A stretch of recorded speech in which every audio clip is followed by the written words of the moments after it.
Halo semua, perkenalkan saya Friska Medias Putri dengan NPM 22068200024 dari kelas Etika Hukum 45 Universitas Indonesia. Saya akan menceritakan mengenai pengalaman saya saat sedang berada di rumah sakit. Pada hari Senin, di mana saya sedang berobat di rumah sakit di kota saya. Saat saya sedang mengantri di depan ruang pengobatannya, saya melihat adanya seorang remaja yang sedang terluka cukup parah. Dan kemudian, berdasarkan penglihatan saya, luka itu diakibatkan karena remaja itu sebelumnya mengalami kecelakaan, karena terlihat pada bagian siku dan kakinya yang terluka mengeluarkan cukup banyak darah.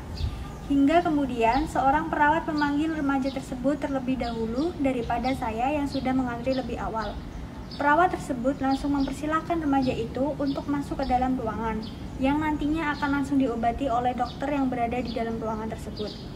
Saat itu, saya merasa cukup kesal dan bingung, mengapa pasien yang baru saja datang sudah langsung dipanggil daripada saya yang sudah menunggu dan antri lebih awal belum juga dipanggil-panggil. Namun, setelah saya berpikir menggunakan akal sehat saya baru menyadari bahwa remaja tersebut memang dalam kondisi emergensi yang mengharuskan pertolongan lebih cepat. Hal ini membuat saya yang pada akhirnya ikhlas menerima bahwa remaja tersebut memang harus ditangani secara cepat.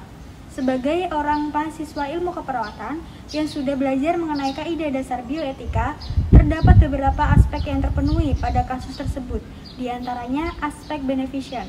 Pada aspek tersebut, pihak rumah sakit melakukan kewajiban menolong pasien gawat darurat dan meminimalisasi akibat buruk, karena memang semata-mata hal ini untuk kebaikan pasien agar tidak terjadi semakin parah luka tersebut.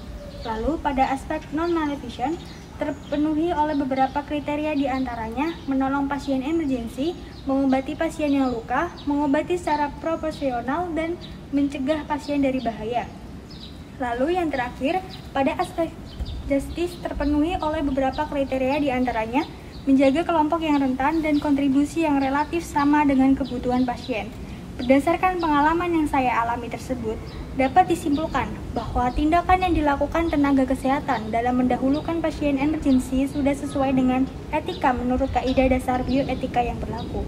Sebagai seorang mahasiswa ilmu keperawatan yang nantinya akan melayani pasien, sudah seharusnya saya memahami kaidah dasar bioetika dan nantinya bisa diimplementasikan secara nyata ketika berhadapan dengan situasi yang kemungkinan terjadi pada pasien. Sekian, terima kasih.